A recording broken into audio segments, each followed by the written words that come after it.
Hey, Corbin, how you doing this morning? All right, coming into camp yesterday, number one, I want to observe you have a lot of athletic ability. You've got good explosion, a great throw, good power, a lot of really good things going for you.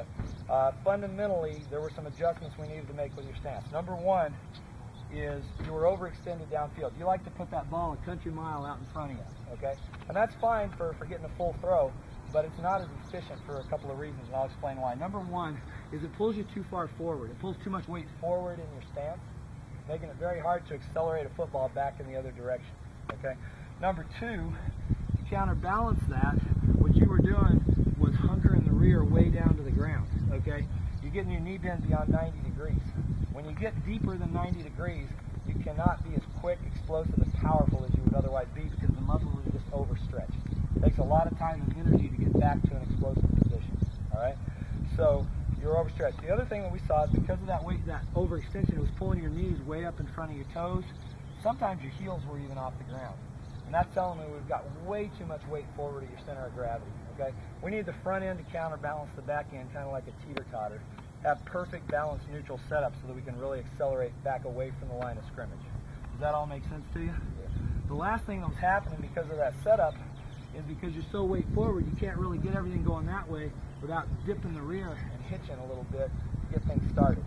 So what we essentially needed to do was to take this whole head-to-tail platform, raise it by unbending your knees a couple inches higher off the ground, and then we needed to shove your weight back into the hips a little bit until the heels came onto the ground and the knees were over the toes for kind of a perfect balance setup, all right?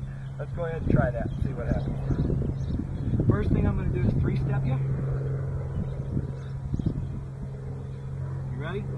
I pull you forward. That gets knee bend to 90 or less, straightens the back, fully extends the arms. Then I raise you up, maximizing operating room under your torso.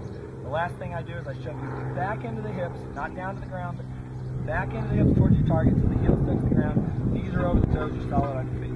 I'm guessing you've grown a bit in the last year. It's partly what your stance was just a little too hunkered down for a guy as tall as you are. Go ahead and sit the rear down a little bit. Does that feel comfortable? Give it a good hard throw. Excellent. A perfect setup will lead to a perfect snap every time it's tried, okay? Because when you're set up properly, everything goes where it should. Energy travels down the spine, up the legs into the hips, converges in an arrow point that's directed straight at your target. That's where the ball goes. Try not to hop off the ground. Good job of driving with the legs. Let's do one more. So basically you were overextended, hunkered down, knees ahead of the toes. We raised you up. Notice how that shortens you up a little bit. Settled you back. Got the knees over the toes. You feel like your arms are well extended? Give it a good hard throw. Excellent. Do you have any questions? Comfortable with that? Yep. All right.